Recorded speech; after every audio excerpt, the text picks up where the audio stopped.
Inside the Birds is back. What's going on, everybody? It's Geoff Mosher and Adam Caplan for another Inside the Birds. The Eagles are primed and ready for their second preseason game. That'll be tonight against the Cleveland Browns at the Linc, Thursday Night Football. I want to start the show, Adam, by asking you a question. And I don't know if this entered your mind at all, but it certainly entered mine. And maybe you had more of a firsthand observation of it. I think the Eagles might have learned a lesson in their joint practices with the Browns that can carry into this year. I can't put myself in the minds of the Cleveland Browns, but I imagine when somebody comes to Philadelphia this year, like the Browns just did, right? They have that mindset. All right, these are the defending NFC champions. This is a team that got to where we kind of want to get to, the Super Bowl, right? And the Browns took it to the Eagles in that first practice. I don't know if maybe the Eagles, and you can expand on it more, maybe expected it, if they were just thinking joint practice or still going from the pregame, the first preseason game and just weren't in the mindset. But clearly the way the Eagles responded in the second practice, which we'll get into, I just wonder if this year the Eagles realized that they are the hunted, and certainly the Browns came in trying to get the job done in that first practice. I mean, I would go back to last year. So, I was at the two practices in Brea, Ohio, at the Browns complex, and the Eagles kicked their ass. I mean, it wasn't even close. Good point. No one needed to give me any stats. My eyes told me without talking to people. Then I talked to people. It was true. The Eagles crushed them. It was like Eagles are up here. If you watch on YouTube, the Browns are up here. Because their roster was far superior, and they performed also in the field like it. Right. And we fast forward to earlier this week. Anyone who was there knew this is not a secret. They had no energy in Monday's practice. Now, remember, they played less than 48 hours for Saturday night. Now, yes, some of the players played, some didn't.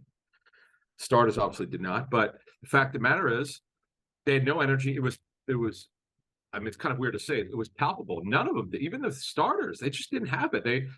We'll get in. We'll break down what we saw and what we know, and from those two practices. But it's again, then Tuesday is like night and day. It's clear. It's funny. A bunch of us media types were standing there Monday, and we were all looking at each other like, "Is there something wrong with these guys?" Like, I've not seen this from Sirianni practice. Even when they took over in 21. I've not seen anything like this before. Everybody has. You talked about the theories. Possibly, it's all subjective. We really don't know. I think the best one is they played before, and they were in the heat in Baltimore. Whatever the case may be, they didn't have it, and it was embarrassing. I mean, it was bad, and I just not used to this from this group. And Tuesday, whatever message Sirianni gave, and Slade talked about it very well. They didn't need Sirianni to tell them. They knew this. They knew it. They were bad. We'll give the Browns credit, certainly, but they executed. But the Eagles helped them, and it was terrible. But the Tuesday was like the exact opposite. It's like a 180. And that was a much shorter practice. It was about 25 minutes shorter. It was only about an hour and 5. But the execution was at a high level. And they look like a team that knows they're good, and they perform well. So that was that. Yeah, and good response by them. And I think the Browns are going to be a decent team this year. We'll see if Deshaun Watson can get back to his 2020 form. Obviously, Myles Garrett in the wide 9, you've talked about that. I mean, the potential for him to be defensive player of the year is there. They have good players in the secondary. So that's a good team. So it doesn't surprise me that they kind of came with a chip on their shoulder going back to last year. And it's good to see that the Eagles responded the way they did in the second practice. And, it should be an interesting. We don't put much in the preseason game, but I'm sure it'll be some very interesting developments tonight when they play. So looking forward to that. We'll have all that covered. Andrew DeCecco will be there also. He'll write his observations on InsideTheBirds.com. His observations from day 2 of practice is already up on InsideTheBirds.com. You should check it out if you haven't seen it yet. As we get closer to the season, after tonight, there'll only be one more preseason game, and then pretty soon we're going to fast forward right into regular season mode. Looking forward to that. We're just, as we like to keep people informed, we've got new content that we're working on. Some of it is just making it official, and not only for the masses, for all of our ITV family, but even for our Patreon members. We're working on something, and we'll have it delivered by the start of the season too, especially for them. So patreon.com/inside the birds, that when we announce it, I'm sure it'll be very exciting Oh, for yeah. our The biggest Patreon thing we've members. done for those Yeah. people. Oh, by the way, really cool. Speaking of Patreon, so shout out to Yorick, who's from I think he emails the Netherlands, if I'm not mistaken. Oh, nice. Really cool, because we always ask this, like, if you're not from the US, how do you become an Eagles fan? I could never figure it out. It's kind of like growing up here. Why are there Cowboy fans in Philly? Like the strangeness of the NFL fan. Like you never know, depending what. Sometimes it's like, okay, well, my brother liked the Cowboys, so I'm gonna like the Eagles, or vice versa. But I always wondered how they do that. And also, Wilton is a friend of ours. I know Wilton from Twitter, so I'm glad to see him joining. And by the way, our chat tonight at after the game starts, we're going to do it at 8 p.m. Eastern, our weekly Patreon chat, and then it'll move to Wednesdays in season, all season, and Wednesdays at 8 p.m. Eastern. We'll keep that like we did last year. People like that. We had a regular crowd for that, but tonight's is we want to try this during the game. We want to see how this goes. It's been interesting. I think that's going to be exciting. And by the way, major shout out to Wilton, as you mentioned, a friend of the show. He's like the first person to always retweet anything ITB related from the ITB account. So we really appreciate that from Wilton. All right, Inside the Birds is powered by Ocean Casino Resort in Atlantic City. It is the exclusive Jersey Shore resort of Inside the Birds. Let's first get through a few things technically from the Eagles, injuries and things like that. So Britton Covey and Quez Watkins did not play in the first preseason game, and they remain out, I believe, right? With hamstring. They both have some hamstring issues. Yeah, they haven't practiced since. Covey had it wrapped, his left hamstring, and then he didn't have the wrap on Tuesday. Watkins was in a jersey and sweats. Landon Dickerson hurt his foot early on. We'll get into what happened, who replaced him. So he left very early in Monday's practice. That certainly had an impact. There's no question about that. Hassan Reddick has a thumb injury. He's going to miss some time. Would expect to see him until the regular season anyway. May not practice for 2 or 3 weeks. Who knows? And Patrick Johnson's not back yet practicing from that ankle injury, which thank goodness was not a knee injury. So there was speculation about it, but it's actually his ankle, and it's not a high ankle sprain. We're told it's a low ankle sprain, but it's not, like he's going to come back tomorrow. We were told between day to day and week to week, it's not too bad. So that's it. But the one, look, the one though, because Dickerson's had this where he's had these lower body, foot, ankle, whatever it is, since he was drafted. You've seen him leave games early, sometimes come back, sometimes not. But whatever the case may be, anytime it's Dickerson and injuries, you look at it and say, okay, let's hope this is not going to be anything that lingers here. But there's no concern about week 1, but again, you just have to keep an eye on it. So the interesting thing with Dickerson coming out was that he was replaced first, I believe, by Sua Opeta, correct? And then Josh Sills at some point then replaced Opeta, who was not injured. I think they were just auditioning a couple of different players at that spot, which is, I thought it was interesting from a Josh Sills standpoint. I mean, this guy just got back to the team less than a week ago, played in the preseason game. His first practice was that Sunday night practice. I mean, they wasted no time getting this guy back into action. I called you and I said, you're not going to believe this, but Josh Sills is practicing. It's the night, as you said, the Sunday night, because we talked there for that practice. I said, I can't believe this, but Josh Sills is practicing. So much for a ramp up period. I know. I didn't really. He was in a jersey and he was in his equipment they wore that night, and I don't know what he did. I don't remember what he was doing. He was number 73. I was like, wow, they're not really not wasting any time.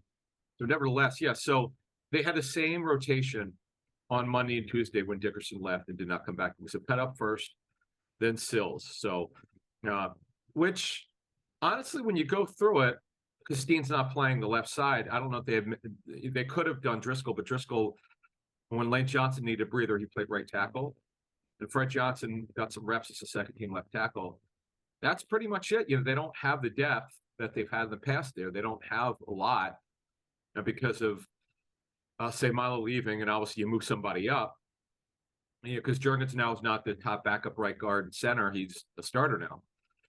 So we'll get into that, by the way. We'll look what happened on Mondays and also Tuesdays. But Josh Andrews right now, he's a backup center. Very interesting. And I think that's actually been a good thing for the Eagles offense. We'll talk about that because he has natural center experience. And I think that's helped out not just Josh Sills in the line, but had a widespread impact on the Eagles offense. We'll get into that. All right. So the Eagles had two practices. We'll get into that in a second. First, I want to remind everybody it's Ocean Casino Resort's 5th birthday this summer. They can't wait to celebrate with you.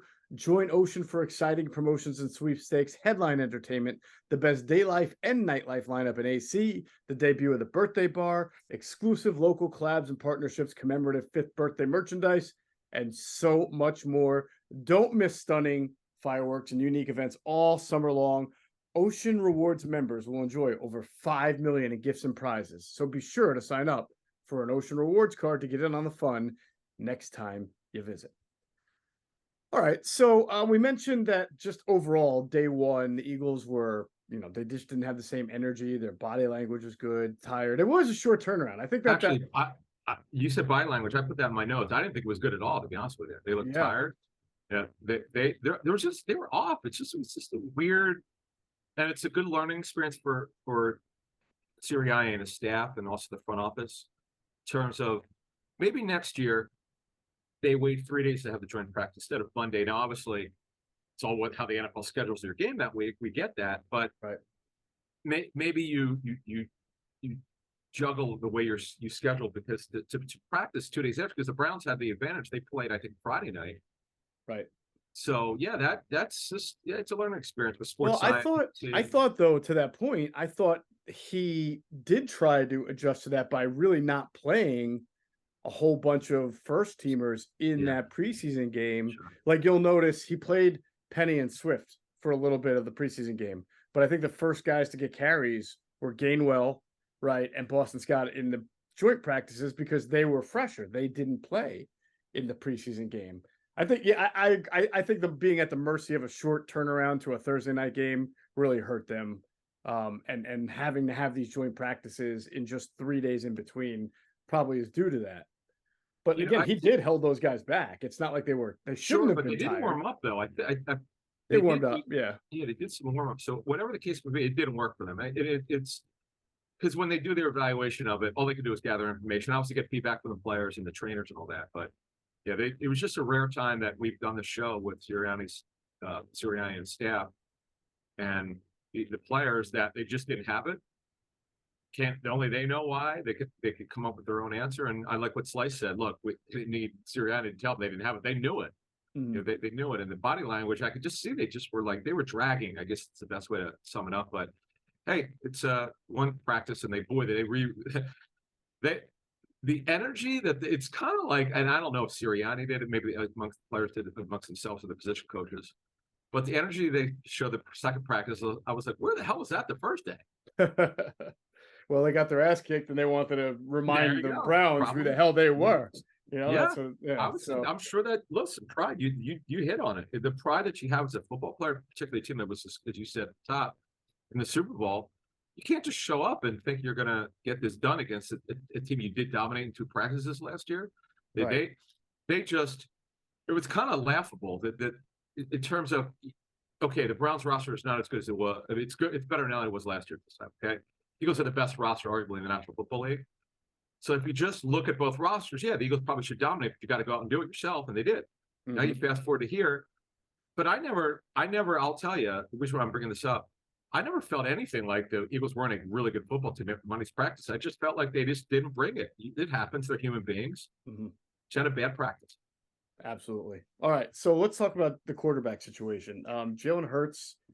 Jalen Hurts has had a really, compared to last year where we still weren't sure what, there were some up days, there were some down days, there were days where, like the Miami joint practice where it didn't look like a great day, but then the coaches were really impressed with how he went about attacking a defense that was coming after him and getting rid of the ball. But this camp, I mean, he's sort of just come into his own as the guy. I would say this: he was really good last summer. Like if you put on a 1 to 10 scale, it's probably 7.5. Mm-hmm. He's probably 8.5 or 9 right now. So let me give you an example. It's kind of stuff that I look for when I evaluate quarterbacks at practice, and I bounce it off people, whatever over a series of months and years and weeks as I go to camp and say, hey, is this accurate? You see the same thing. His ability, he's got this innate awareness of everybody, where everybody being, just knowing where everybody is. He didn't have this at 21, very little. Last year, you really saw it in OTAs and then in training camp. Boy, you really saw it. He's ratcheted up a level. And then he's got such command and such presence and awareness. You've seen part of the play on social media on the Eagles Twitter account where he throws it deep to A.J. Brown, who beats Martin Emerson, number 23. And Emerson's a very highly talented corner from talking to the Browns. I really like him. What you can't see is two things. You can't see him point to Brown, go get it, go downfield and go to the right sideline. And you don't see, because I couldn't see it, how the hell he got open. Because I thought, you know how he has the late hands he talks about? Boy, this is the epitome of late hands. But he's got this subtle push off, and I can never tell. He never gets called for it. This is what we were talking about since the trade last year, where you watch practice, you go, wait a minute, did he push off there? I couldn't tell. You're seeing it live. We don't get replay, but I just was this. But we know they have great chemistry. He just has such awareness now that this is what makes him a top 5 quarterback right now. Everybody can have their own rankings. And Mahomes has the same thing when the players would come back to the ball or Mahomes would know where everybody is because they practice together so much. Hurts has that, just to sum it up. He has this innate ability and awareness. He has awareness where everybody is, and it's why he doesn't turn the ball over because he knows where guys are supposed to be, and they're there. They're coached very well, obviously. And he also knows how to get rid of the football. And the only knock on this, the only knock that you could say, though, with the 2 practices is he did take some sacks. Because he's not bailing, though. That's the positive of it. First year, you might remember going to practice under this staff. He bailed so much because it was a new offense anyway, but he just wasn't comfortable. Now you see what it's like when you've got a quarterback who processes is pretty comfortable in what he's doing. Gotcha. Nice time to remind, because you mentioned where he is in people's rankings. Good time to remind people that all throughout this week, we've been doing our fantasy football preview series. It starts with quarterbacks. We had a video come out on Monday with yourself, me, Andrew DeCecco, where we each gave our top 5s. We give our breakout players. We give guys who we think are in decline, and some late round sleepers. And then on Tuesday and Thursday today is my personal preview. Andrew had his on Tuesday, and then next week we'll get into running backs. So we're doing quarterbacks next week, running backs the week after, wide receivers, and then finishing it up with tight ends, carrying you straight into your fantasy football draft. So nowhere else to go but Inside the Birds and InsideTheBirds.com for all of your fantasy football information. Mariota, I think, is probably the one I was alluding to before, who's benefiting the most from Josh Andrews' addition, because Josh Andrews knows how to snap a football. And while that sounds pretty obvious because he's playing center, I mean, look how fast they made him the second team center. We had said this 2 pods ago. Brett Toth, good story of development. Glad he's come back from the injury. Jeff Stoutland said he could be a center. We think Jeff Stoutland was just doing the coach speak thing. He's not a center the way Josh Andrews is a center. And I don't think it's any surprise, Adam, and you can tell me what you saw from Mariota in the 2 practices compared to first 2 weeks of camp, but I don't think it's any surprise that with a more stabilized center, Mariota has been, and also with some more time now, that Mariota has been able to pick it up a little bit. Take it to another level. You talk about Josh Andrews settling him down as a center. Yeah, it helps with accuracy of the snap and just being comfortable with a veteran center. Well, I don't know where Mariota would be without Tyree Cleveland. All of a sudden, this guy, oh man, he's the 2 practices. I mean, I because he's been sort of an obscure guy with Denver as a former 7th round pick. You didn't get to see him much, but man, we would see some flash plays early in training camp, but no consistency. But man, the last week preseason game against Baltimore, he was really good. And the 2 days, I mean, he's ahead of Ngata. See, Ngata does not run as well as this guy. Ngata's had a very good camp. It's been a nice story. But this guy, Cleveland, now he's over 6'2". It'll be hard to keep 6 receivers. Cubby would be the 5th if the season starts today as a punt returner and backup slot, one of the backup slots. But when you look at Tyree Cleveland, he's right now he's giving the front office something to think about, because it's on tape for the Baltimore game. Reporters have seen it. They're writing about it. Teams read what the reporters say. Not always accurate, but they know what they're looking at in this case. And the guy's shown up. There's no question. So it's interesting. Mariota, the last 2 days he looked very comfortable. He wasn't perfect. He had a couple sail, but he had a couple of really nice throws. the downfield throw to Cleveland, it happened right in front of me. Because I have to retrain myself with these numbers. I keep forgetting Deion Kane's like 39 and not 85 like last year. Yeah. I keep thinking, oh, Kane, no, it's Cleveland, man. I'm like, okay, Cleveland. Yeah. So the way it was put to me from someone who was at both practices, Adam, is that Tyree Cleveland has done a nice job and he's a good story. Obviously, he has experience because he played for the Broncos there. But when you look at the Eagles, he'd be as you just mentioned, he's a fifth receiver. And the issue with being, and Deion Kane faced this same issue last year. The difference with the difficulty in being the fifth receiver for the Eagles, if you're not a punt returner, is that there's probably not much of a reason to have you on the 53. You know who the top four are. It's AJ, Devontae, Quez, Olamide, Zaccheaus, right? And obviously your fifth guy, as you said, is Britton Covey because he can return punts. And strangely enough, for all the playmakers the Eagles have, all their skill position players at running back, wide receiver, and corner, Britton Covey is really their only natural punt returner that I know of. They may have some guys who did in college, but I don't know that anybody has anybody brings what Britton Covey. Britton Covey was an explosive punt returner in college. He was very good. So the ability for a guy like Joseph Ngata or even Tyree Cleveland to knock Covey out of that spot is going to be difficult because they're not going to contribute in that part of the game. And if you're not doing that and you're not getting on the field as a top 3 or 4 receiver, what's the point of having you on the team, especially if the Eagles think that they can probably clear you through waivers and get you on the practice squad? Yeah, special teams is always like the tiebreaker. It's not going to keep you on the team, but if it's between two players, the coaches and front office people will say, it comes down to teams. Okay, what does he give us on teams? But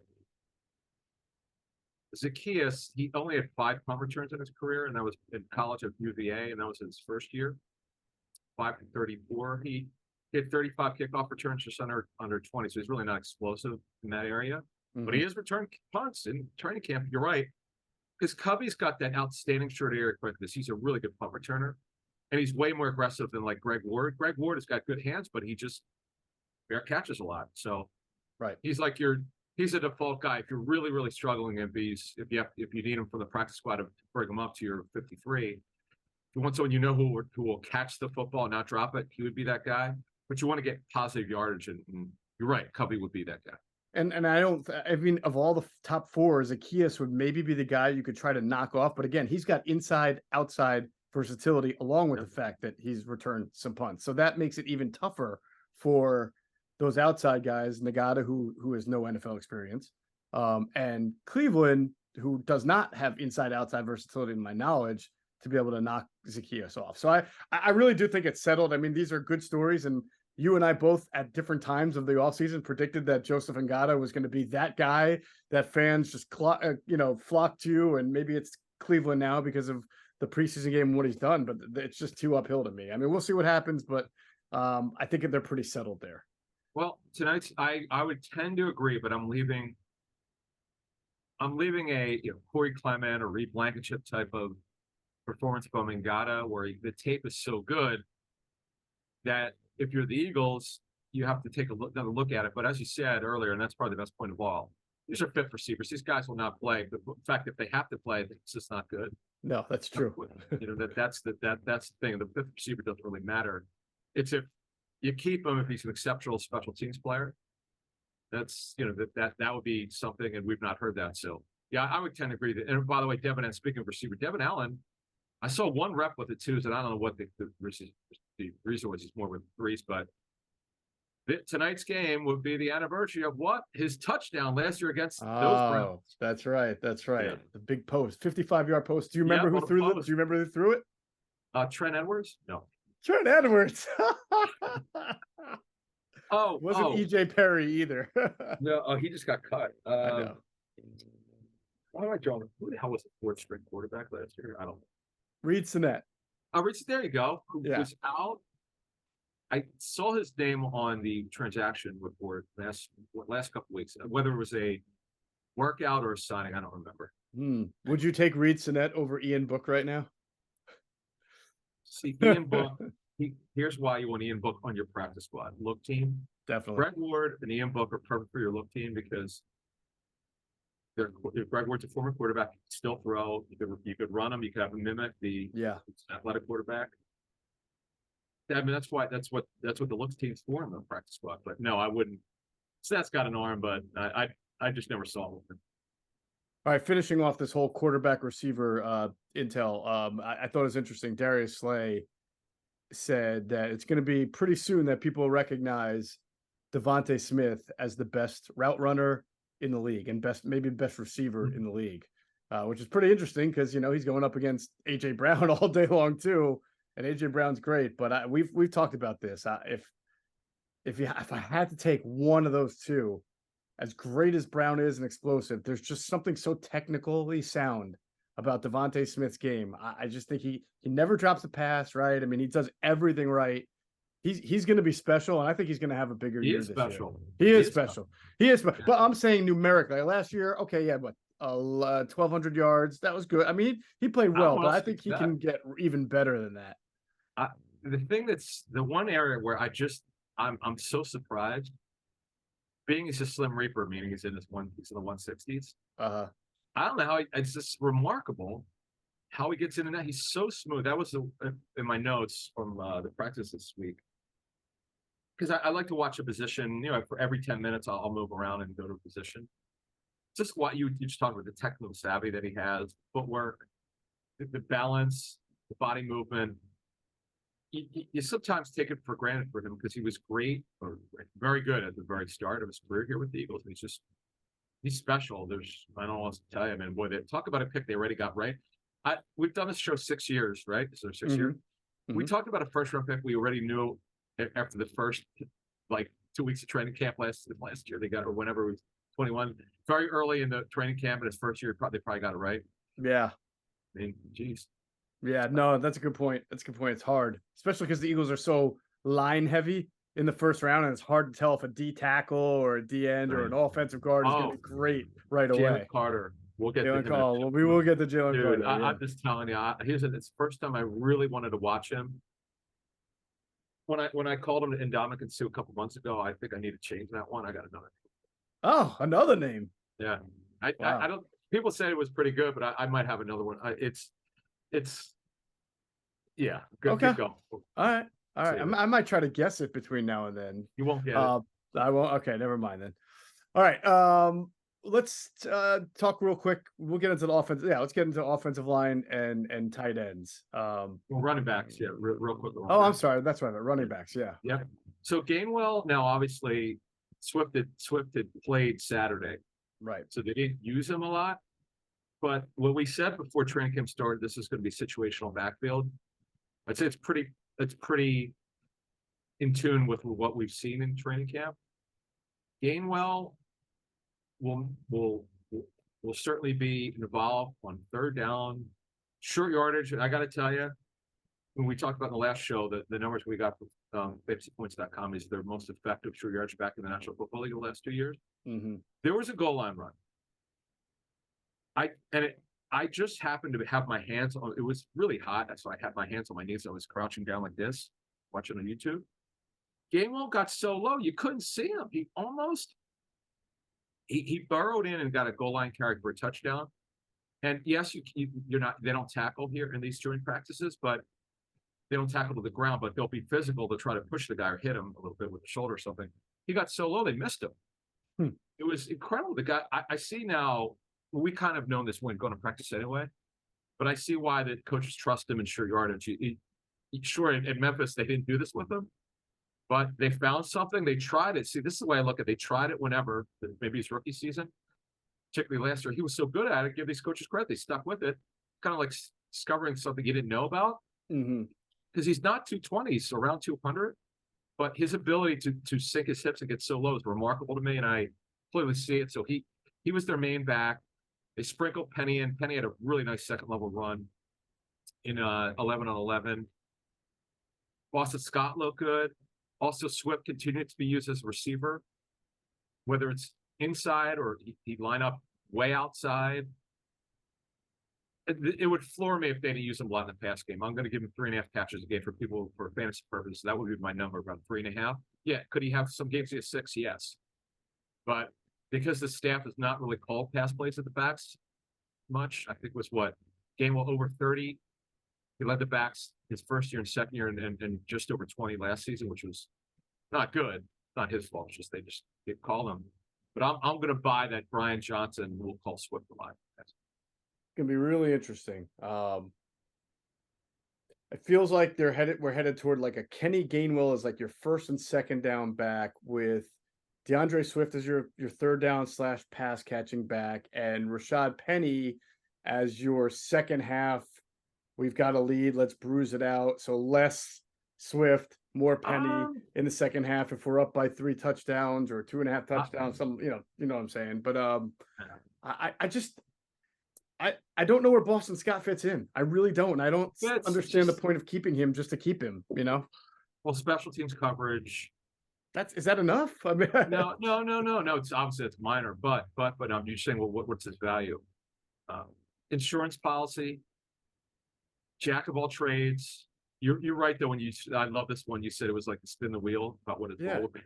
It's true. But you could probably get him to your practice squad. I really think you could.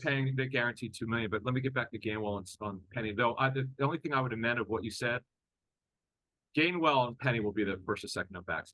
That would be my summation of what we've seen so far. Now, yeah. Yes, they know Gainwell better than they know Penny. Penny's obviously a home run hitter. Gainwell's not. Gainwell's really good for 3 to 7 yards. He's really decisive. Mm-hmm. Coaches trusted in that role. We know that he more or less got benched at times last year, but he certainly gained their trust late last season. The Giants game in particular, where he was really good playoffs. But so that's it. I mean, you're right with Boston Scott. You never know when they're going to use him. He produces when they do use him. I just wish they would figure that out. And his role, you're right, it's really hard to figure out. But I have a pretty good feel for Swift. And you don't want to hear something funny. We always thought Gainwell was a changeup when he was drafted. Swift is the changeup to Gainwell. Because Gainwell's a power back now. Yeah, it seems that way. I mean, I'm trying to think of other teams that really have a running back system like this. I guess Shanahan type teams will have that. They'll have multiple running backs who have different roles, and they will just get them in and out during the course of the game. The Eagles are going to have to navigate that. It's a good problem to have. It's a problem. I mean, it's a good issue to have. It could lead to a little bit of getting the call in late, or they're gonna have to really be on their P's and Q's about substitutions and packages. And Brian Johnson, he'll be in charge of that with the offensive staff. But they'll figure these roles out. I just, again, Trey Sermon. We wind up talking about Trey Sermon as I don't even understand how he's on the team, but the coaches, every time they get a chance, they talk about how much they love him. So it's just fascinating to me. It continues to be, and we'll just see. I mean, the bottom line is right now we can have this conversation because every single one of them is healthy. We'll see what, hopefully it'll be that case 2-3 weeks from now when they have to make these decisions, and it enables them to just make the best decisions they can. Yeah, but the epilogue to this would be with Penny. Penny's the type of guy, and we saw this 2 years ago when he was incredible with that short run with the Seahawks. If he gets on a run, I know you have to be careful how many carries you give him, but if he's on a nice run, they got to ride him. They got to ride him somewhat. You can't overuse him, but he's got such special ability. Though we haven't seen a lot of that. We should finish this off. We've not seen a lot of that trade camp. Occasionally, you see something. Oh, okay. Yeah. Like we don't see the super long runs where he busts through on a toss right. Right. One of the practices I was at, he had a nice one. It was probably like 25 to 30 yard bust through the left side, but that was really the only thing I've seen from him. So, I mean, everybody's got one play like that in training camp. So we'll find out more as the weeks go on him. All right, let's before we get to the offensive line and tight ends, we're going to pause real quick to hear a word for some great sponsors. All right, back to the intel here. Tight ends. Goddard's been pretty consistent in camp. I mean, it doesn't feel like there's been a day where you've heard, Dallas Goedert just didn't have his better. He's that guy, as we continue to talk about. I don't even know, like at this point, we know Goddard's the number one. We know Stoll's number two. I'm not sure if there's a clear number three yet in your estimation. Is there? Calcaterra probably, I would say he's a little bit ahead, but Goddard is so good. It's simple. he was headed for over 1,000 yards last year before he got hurt. He was on that pace. This is his breakout season, but once again, he got hurt. He just got to. I don't know what to tell you. The knock on him from a personnel standpoint, I've had this opinion for about a year now from talking to people watching Eagles tape.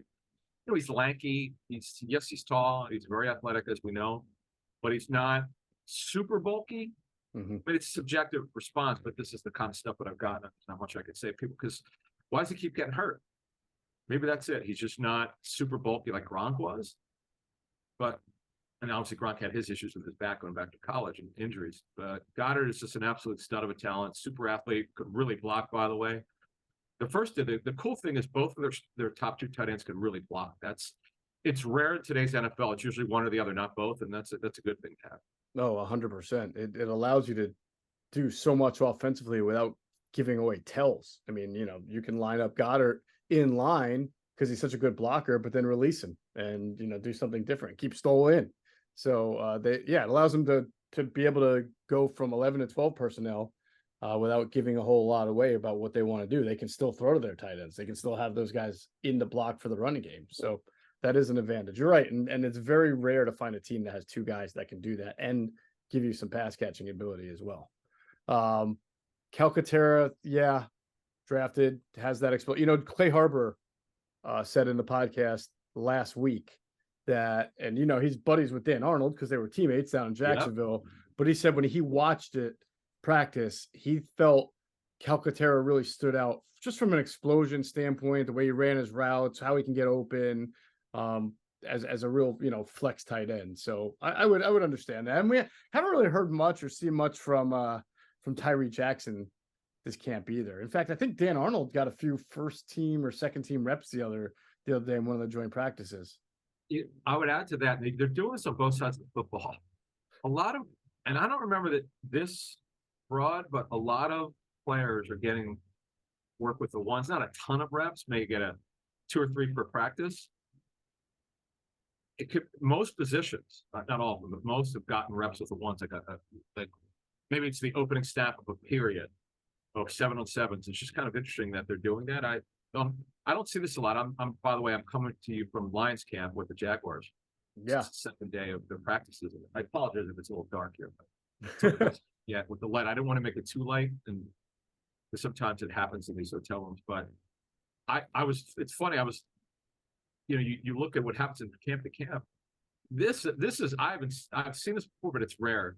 The Lions and Jaguars immediately after they did their own working out on their own, you know, the first 10 minutes of warmups, they went into 11-on-11s immediately. It was crazy. Wow. The first game. They just went right into it, huh? Yeah, I was like, wow, okay. Because Campbell said they were going to do Dan Campbell said yesterday that they were going to do a lot of 11-on-11 today. I'm like, man, he wasn't kidding. Jeez.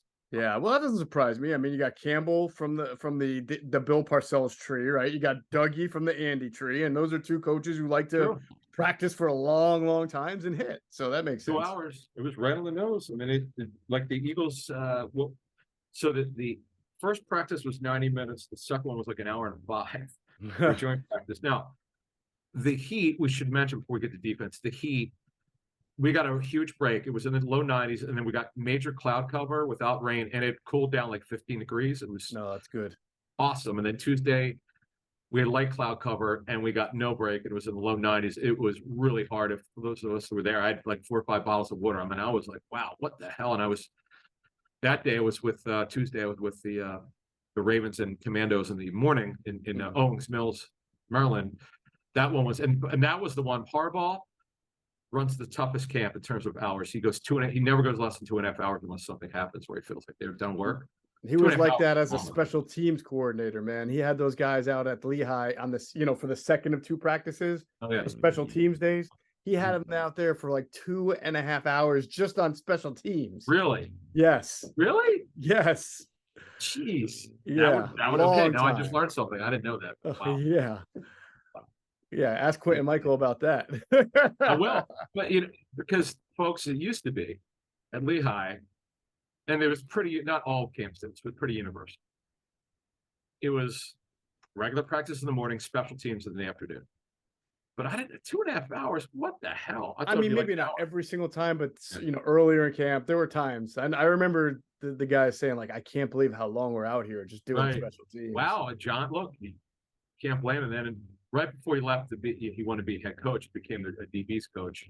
That was a smart move because that helped him. And he's still one of the best NFL head coaches. Oh, absolutely. 100%. They'll be good this year as long as they stay healthy. Offensive line, Adam. So the struggle the first day, there could be any reasons for it. Yeah. What did you observe as far as any in particular individuals who may have had a tough time? Yeah. And were the Browns doing anything? Go ahead. Yeah. Jurgens really struggled with power, I was told.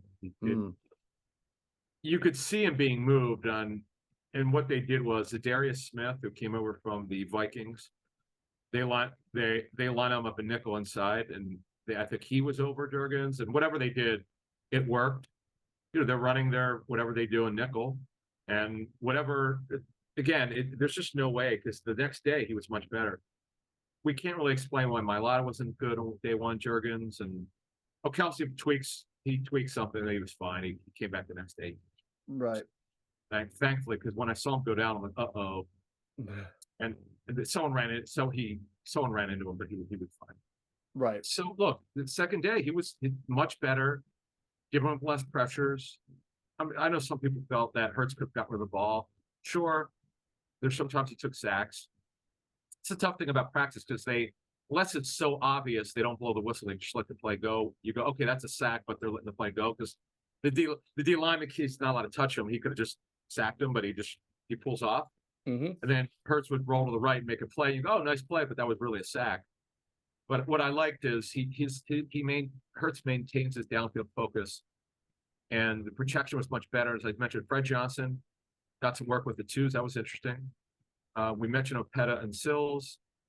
Toth was playing some guard. I saw maybe right guard. Oh, and Steen certainly got twos with at right guard. Andrews second team center.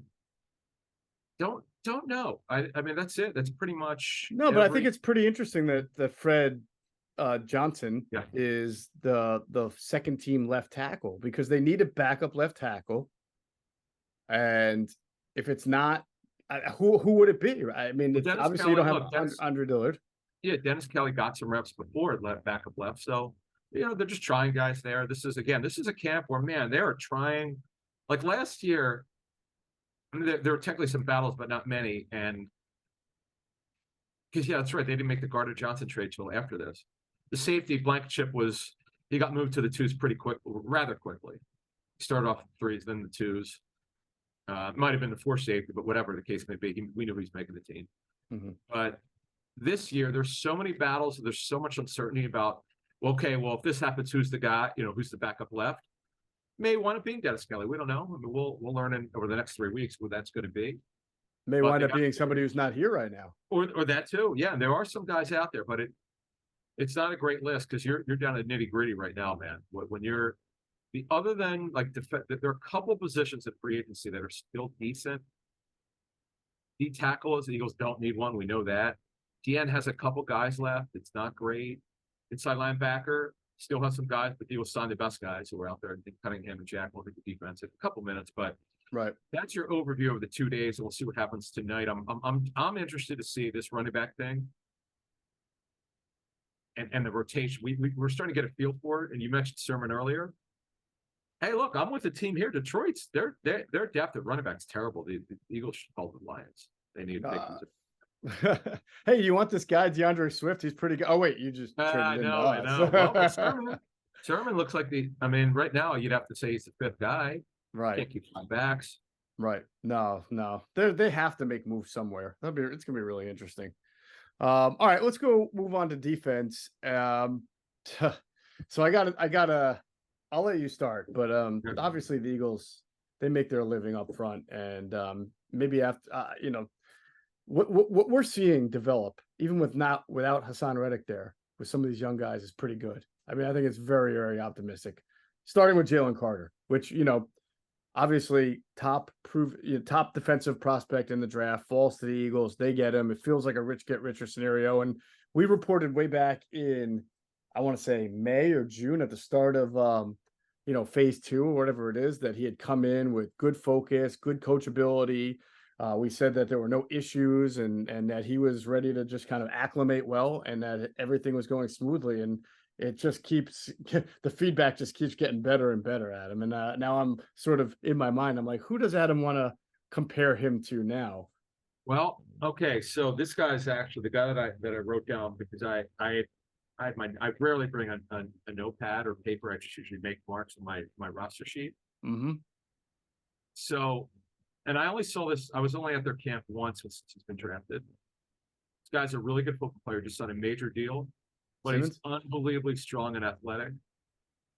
He's got a little Jeffrey Simmons in him. Ah, I said it, Simmons. There you go. Okay. Yeah.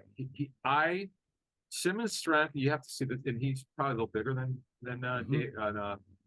Jalen Carter, but his physical strength to displace offensive linemen. Here's what I wrote: very consistent with winning in all drills, shows up with power, enhanced play after play, and nobody, the offensive linemen for the Browns were not picking up his hands. It's a coaching term because they could, like, Aaron Donald's impossible because his hands are so quick. You just nothing you can do about it. They're choppy and you can't figure it out. You can watch tape, but it's different when you're playing. Because he's a new player, Carter, they couldn't pick up his technique with his hands, and he was getting that inside arm, and he was blowing plays up. I mean, he's really unique, and he reminded me of Jeffrey Simmons because I went back in my mind. I'm like, what did I see with him? Why did I say this? And I'm like, the power and explosion to displace the offensive lineman. That's what I wrote down. And the other thing is, we were told this, and I was like, all right, well, I'll keep an eye on this before the draft. He could wind up being a better pass rusher than people think, and I think that's coming. Yeah, Like, it sounds like it. And he's not lost. He hasn't hit the rookie wall. I know they're going to have a heavy rotation. They're very deep tackle. That's great. But you're seeing something pretty special from this kid. And as you mentioned earlier, the hard work, doing what he's supposed to do on and off the field, very coachable, and it's all good right now for him. Yeah, I got an unsolicited text from somebody who was at both practices, and the text said Jalen Carter is one bad mother effer. Oh, and look, by the way, on that, he's violent. He's in a good way. Yeah. The thing is, what's that? Yeah. Oh, absolutely. That's what you want your DT to be described and, as: violent hands and violent get off. Yeah. And they don't have to tell him to do this. It's just the way he was. This is why I came up with the Sue comparison. Because we knew about his issues at Georgia with his temper and all that. And by the way, Sue, when he's at Nebraska, I remember putting this out there whenever he was there, whenever he was at Nebraska. And it's really not good that he did this, but he would stand over his teammates after he'd throw them to the ground and stand over them and try to humiliate them. Now, the Carter's not doing that, but Thankfully. He was a bully. He's a football player at Georgia. Mm-hmm.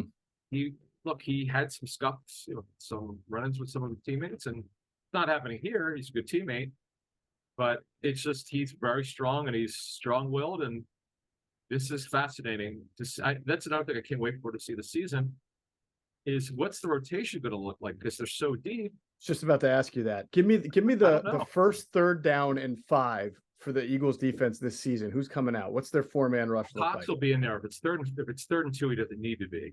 Right. No, I'm talking about they want to rush the passer. It's 3rd and 5. They got four rushers in. So Sweat's one. Reddick's another. Sweaty, right? And here's the thing. Do you go with NASCAR and go? Do you go with Sweaty, Cox, Graham, and Carter? Sweaty, Cox, Graham, and Carter. So, wait, you need Reddick out there. Well, he can stand up. Yeah, but then he's a 5th rusher. I know. I'm saying you're only going to rush 4. Yeah. Well, you're going with a 4-man front anyway. Right. You're going with a nickel, more of a conventional nickel or dime look with a 4-man front. It's got to be Sweat on one side. Well, I mean, I suppose Reddick could move in. I mean, Sweat could move in, but usually you'd want Sweat on the outside. You want Reddick on the outside. So Cox on the inside and BG. Yeah, you got to Jimmy rig it somehow to get. Obviously, Reddick has to be on the field at 3rd, but at 3rd 2 he doesn't. But at 3rd 5 he must be. Yeah. And Brandon's really a situational pass rusher now anyway. But man, my goodness gracious, this is. Because as you asked me, I was expecting the question. I'm just going through my mind. What can they do? And because Cox is he's still a really good pass rusher. Yeah. Carter is very underrated in that area, and he's tough. And then, by the way, Milton Williams, I do want to add this. He's not a good kid. We just don't talk about him.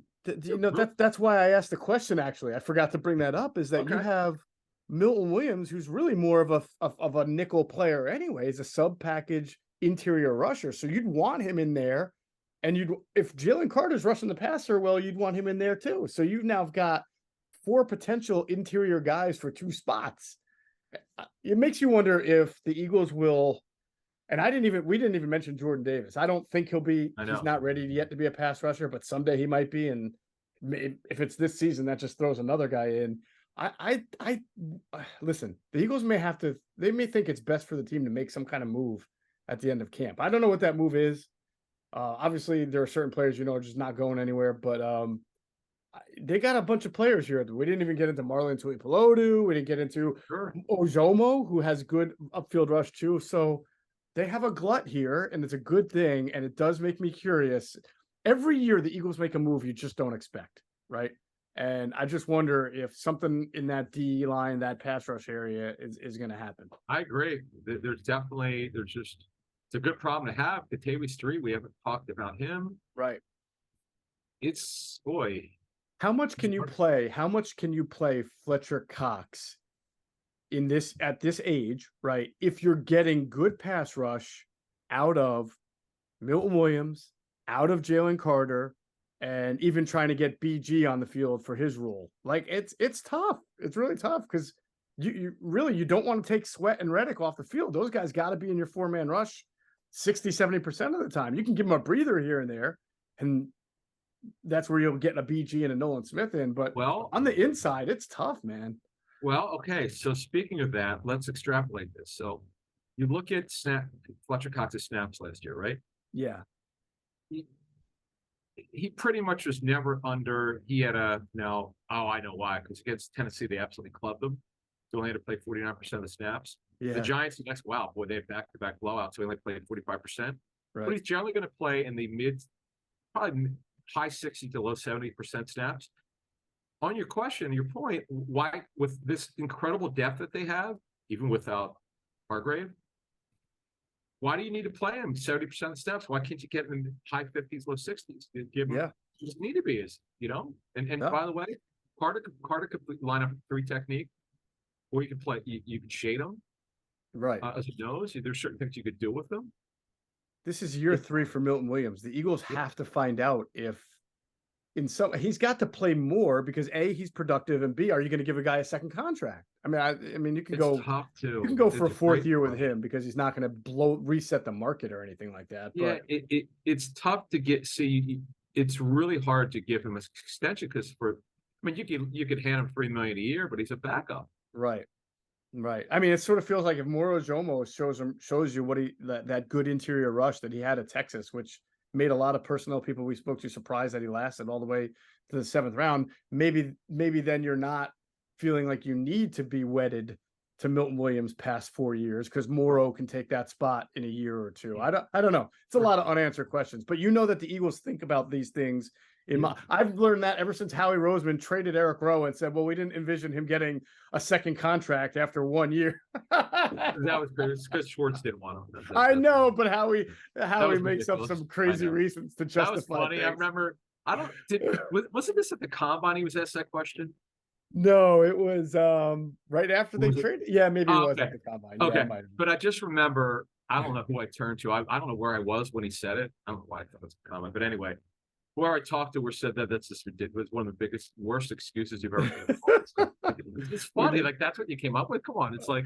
We did see him getting a second contract after 1 year. And by the way, on that, because they knew they weren't good, they could have said, well, and so says it, Bob, yeah, how see basically what you're saying is, the guy can't play for you. Right. So you're not going to because your defense coordinator hates him. Basically. Crazy. And by the way, so to move this on here. So Cox had his lowest snap percentage total in his career since 2012 with 65%. But remember now, they had so many big leads that lowered it. Right. So again, why can't he play in the mid to high 50s? Some games more, obviously, if you need him to. But And you've got these young kids. See, this is a nice thing. They've got such good young talent with Carter, Williams, Davis. Ojomo has had a nice camp. We haven't talked about him a lot. He's definitely pushing for a spot. Mm-hmm. The shame of it is, no matter how well Contavious Street might do in training camp, there just might not be room for him. There really might not. And that's the whole point we're trying to make, is that there might be a surprise move here or there just because they can't keep all of these players. All right, let's move on from the D line. We'll get into let's get into the inside and the outside backers. Obviously, with Nakobe Dean has been back and Nick Morrow is still getting his shot, right? But they've got these guys, Zach Cunningham and Miles Jack and Christian Ellis. I keep being told Christian Ellis has developed well, and that you can't count him out as someone who's competing here and trying to get himself on the field. So I would say, based on the two practices that I saw this week, Morrow's definitely starting over Ellis. So it's definitely been a competition. He's definitely over him. Yeah. And Cunningham and Jack are getting the roles with the twos. They might have gotten a couple snaps with the ones just to give the other guys a breather. One of them is going to make the team unless they just don't look good tonight, don't look good next week, and don't look good in the cold practice next week, and don't look good the rest of the summer. Yeah, they got to fall on their face. Yeah, right, because they need the depth. And Van Sumeren, to me, would be a practice squad guy. The question is, do they keep 4 or 5? Remember, with Sean Bradley out for the season, their special teams has been impacted. So that obviously is something they have to take a look at. But to me, it's Dean's on here, obviously, he's starting. It's Mike. Morrow right now is the will. And we don't know we'll see who's going to back him up. And we'll also see if someone can push him to take that job. Ellis is certainly in the mix, but based on what we've seen here, it looks like Morrow's still ahead. Mm-hmm. Yeah. And I guess we'll just see how that shakes out. I mean, I would call you know this. I'm not telling you, I'm telling our listeners. Just because you see a guy running with the first team a lot doesn't mean that guy is ahead in the pecking order. I mean, sometimes it's put up or shut up time for guys. I remind you last year, who was the guy that they had running with the first team all throughout camp? Anthony Harris. Oh, and then it was like, no, he's not. We kept hearing, don't read into that. Don't read. There's going to be something, and something happened. So, well, here's another reason. I look at Morrow and maybe even Kevon Wallace as someone who's you're seeing him with the first team, but don't mention that because don't read too much into it. This won't hold. The only thing we knew for Blankenship starting, that's not in question. Right. But Wallace will not be a starter. I was like, when this was happening for a week, I don't know quite what's going on here. Maybe they're just giving him a chance with the one show he can do. But Blankenship or Edmonds are your starters there. I don't think that's the question as of now. Now the question would be, as we transition, could Sidney Brown take it away from Edmonds? We'll want to see. That would be interesting. I think at very least Sidney Brown's showing you can put him in some sub packages to start off with, put him in position to succeed. He'll make plays. He'll hurt you sometimes. We've talked about that, but his growth and his ability to grow quickly is so much better than anybody else's, maybe outside of Reed Blankenship, right, on the team, that they're gonna have a hard time not wanting to get him on the field. Exactly. Yeah. And just to finish off, Nolan Smith filled in for Reddick on Tuesday. Oh, and this plays into Nolan Smith. I got to tell you, just watching Desai juggle these lineups, man, he's standing up, D tackles, doing some interesting stuff that we've not seen with Gannon, and we'll see how this manifests itself in the season. Standing up defensive tackles, you said? A little bit, yeah, a little bit. Like, oh, okay, that's interesting. Yeah, a little bit. I wrote it down. I'm like, okay, I've not seen this before. Then I haven't been in every Eagles practice, but right, that was interesting. I'll see. Because what happens is their opponents, starting with New England, they're not going to know. They're not going to exactly know what they're doing. Right. So this could, maybe they don't do it. And they start doing it week 5. Who the hell knows? The Eagles will have his own game plan about how he wants to attack each team. But anytime, and I saw this with the Lions and Jaguars, with some of the stuff that they're doing. Anytime you can make the quarterback hesitate just for a second, you won that play, because if the quarterback's thinking out there, you're getting in his head. You just make him just a split second off. It's a game of fractions and seconds. Mm-hmm. That's really big if you can do that. Absolutely. All right, we'll finish off the defense. First, I want to remind everybody to check out our friends at phlsportsnation.com, enhancing the fans' experience. Their coverage of all Philadelphia sports teams for the fan, by the fan is their motto. So make sure you check them out at phlsportsnation.com and on Twitter at phlsportsnation. Let's also pause and hear from our great friends at Sky Motor Cars. Sky Motor Cars in Westchester is a different sort of dealership. All it takes is one look at their Highline pre-owned vehicles that people all over the country want and need. Owner Brett Schulter, make sure you don't spend a dime of your money before you purchase the car. Sky Motor Cars allows you to make all the decisions regarding your next vehicle. At Sky Motor Cars, you never have to spend more than necessary. Visit SkyMotorCars.com today or call 610-918-7225. And if you hop into Sky Motor Cars out there in Westchester, PA, make sure you tell them Adam and Geoff sent you. You will get a great deal. So we talked about the D-line, the linebackers. We'll move back into the safety and corners. We did talk about safety, but I do think the Kevon Wallace thing is like, he's been here for 4 years. You got to give him his opportunity. And I'm not saying he hasn't improved. From what I understand, he has. But he is a limited caliber player in that he's generally a box guy. He's not one of their better athletes in the secondary. And Terrell Edmunds is also similarly a limited caliber player who's a specific type of safety.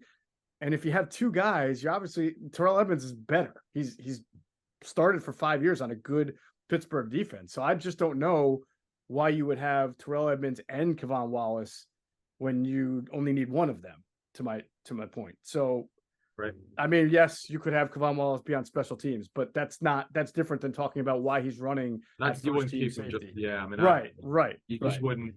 Teams, again, it's, as I said earlier, ties will go to the guys better on special teams, but the guy's real role is going to decide. Yes. And his real role is a safety. You're right. He has improved. Is it enough to make the team? Because as of now, the guys who were locks to make the team were Edmonds, Blankenship, Sidney Brown. And after that is Justin Evans. He works with the twos. I know they sprinkled him in with the ones when the other guys needed a little rest. He's a veteran.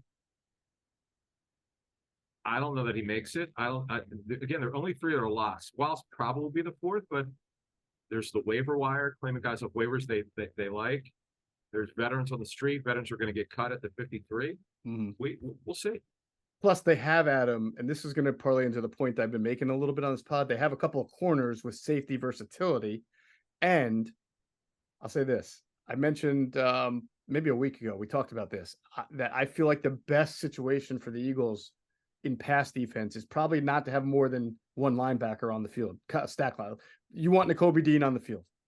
I don't know that you want Christian Ellis or Nick Morrow or whoever else, compared to what if you play more dime, right? Now, the Josh Jobe emergence, and I think you probably saw this too, James Bradbury has been working a little bit in the nickel, right? If you can play dime and have Jobe and Slay on the outside, if you're comfortable with that, and have Bradbury and Maddox on the inside, right? So you have four corners there with your two safeties, which ideally in pass defense would be Blankenship and Brown. Then I think you're probably feeling stronger, at least what we're seeing now. And I'll dig into this a little bit more because we know Josh Jobe has really developed and they're happy with him. That to me sounds more sound than trying to force feed another linebacker on the field or another box safety. The Eagles are, first of all, the Eagles are a two linebacker team. I don't count Reddick as a linebacker. I don't technically Correct. But he's a rusher. So it's Dean and Morrow, and when they're going one linebacker, which they did a lot of last year. They did that a lot last year. Yeah. TJ Edwards was more or less going to be that guy. He obviously saw Kaiser White, but as we go to corner, Josh Jobe, the term is he's in your hip pocket. His stickiness on coverage. Well, we didn't see this last year. This is a great story. Really is. And if people asked about him in the offseason, we said, let's just see what happens in training camp. The 6 OTA practice, it's hard. This is our passing camps. This is real football here, and he did a good job. Look, Amari Cooper was going to get those guys the first day because they just had it going on that day. But the second day, man, their coverage was outstanding. Josh Jobe this guy's a big time football player who dropped down draft boards for some. It wasn't injury related. We were told it was off the field, but nothing bad. Right. It's just I don't know what it was. It's hard to explain. But what the fact of the matter is, there's been no problem here. He's been good story development. Barring something highly unforeseen, he's the 3. The 4th job is open for the outside job. Now, by the way, McPherson, on your point about Blankenship playing nickel, McPherson, we've been waiting for this to start in the last week or so. He's got reps on the outside, but this is, I think Tuesday's practice is the one where I kind of noticed it. If that was the one. Yeah. Oh, Bradbury playing nickel. Yeah. No, right. And I think that's intentional. On the outside. Yeah. I think that's intentional, and I'm sort of looking forward to seeing what Sean Desai's got here. When they drafted him, they thought he could play inside outside, and because the starters never get hurt, knock on wood, he hasn't really had much of a chance. But just whenever he played, his tape wasn't great when he got defensive snaps, whether he was playing inside or however they were using them. But it was such a small sample size. But he's the elder statesman of the undrafted guys. Like McPherson drafted as a 4th, but Jobe not drafted, Goodrich not drafted, Garner not drafted, Eli Ricks not drafted. Yeah. He's that guy, and obviously McPherson would be on the team as of now because he's a good special teams player. But your hope is, and this is what they have to do, the DB's coach. Which one? They've got 4. No, I'm just the kidding. guy got promoted. DK McDonald or yes. Good thing it's named. Because I know he's known Nick forever, but McDonald and the head and Sean Desai, they have to know if they're comfortable with McPherson being the 4th outside corner, obviously the backup slot. Those are because you need insurance policies. Coaches always want to say, "What's our answer if this happens?" If you don't have an answer, you're in trouble. Yeah. And their answer right now, the 3rd outside corner is Jobe, the backup slot's McPherson, and now we'll see what happens. What they do with Bradbury. Bradbury's obviously they're starting outside corner. Yes. But I just like that Desai's trying some things. This is the time to do it. You can't do it in season. Do it now. Yeah, and maybe Sean Desai from his Philly roots remembers those days when Sheldon, Brown, and Lito were the starting outside corners, but then Sheldon would move inside and nickel, and they would bring like Rod Hood on the outside. And if you think about it, James Bradbury, his strengths last year were playing within that man-match zone where you're covering those crossing routes and then handing them over to the interior cover guy, whether it's a safety or a linebacker, right? And then his weakness is at times we're getting beat down the field. So if you're putting him in nickel and putting Jobe on the outside, Jobe's a little bit stickier down the field, and it puts Bradbury in that sort of similar interior zone area where he covers well. Then maybe you've made yourself stronger as a defense. That's all the stuff that we'll see as we go along. Oh, Ringo's obviously in there. I should have mentioned him. He's obviously in the mix. He's making the team. Yeah. But quite frankly, Joe's been better. It's obvious. Mario Goodrich has had a good camp. Garner's also flashed. Yep, I haven't heard much on Greedy since the first 2 weeks. So yes, that's what's going to get to him. And by the way, they owe him $600,000 if they cut him. No, that's not going to keep him on the team. If it was $2 million, different story. Right, $600,000 is not enough to keep if he's not playing well enough. So that's going to be interesting. That's another one. Where, like, if you're trying to do your 53, this is the hardest year in the 6 years we're going to have doing this thing. We kind of had a feeling, but it's been way harder than I anticipated. Yep, for mostly good reasons. I didn't think the undrafted kids would be so good at corner. Like Goodrich has stepped up. We know Joe in a big way stepped up. Garner's had Garner. Garner has had some. Garner and Eli Ricks had the kick. He's long. He's a little thin. So these are good problems to have. I would not want to be in the front office links because what's going to happen is you watch one of these guys they release. They'll have to go through waivers will be claimed or show up on a practice squad. Maybe these if one of the guys that they cut is not claimed and another team says to them, "Hey, listen, we'll give you more than whatever Philly's going to offer you. We're going to offer you more," and something like that. We'll see. All right. That's going to do it for this episode of Inside the Birds, the leading podcast in Eagles Intel. Everybody enjoy the preseason game tonight, and we'll be back, of course, on Monday morning with a recap of not just the game, but anything that happens after that, any transactions, any practices, and we're looking forward to it. As always, we thank you for flying with us inside the Birds.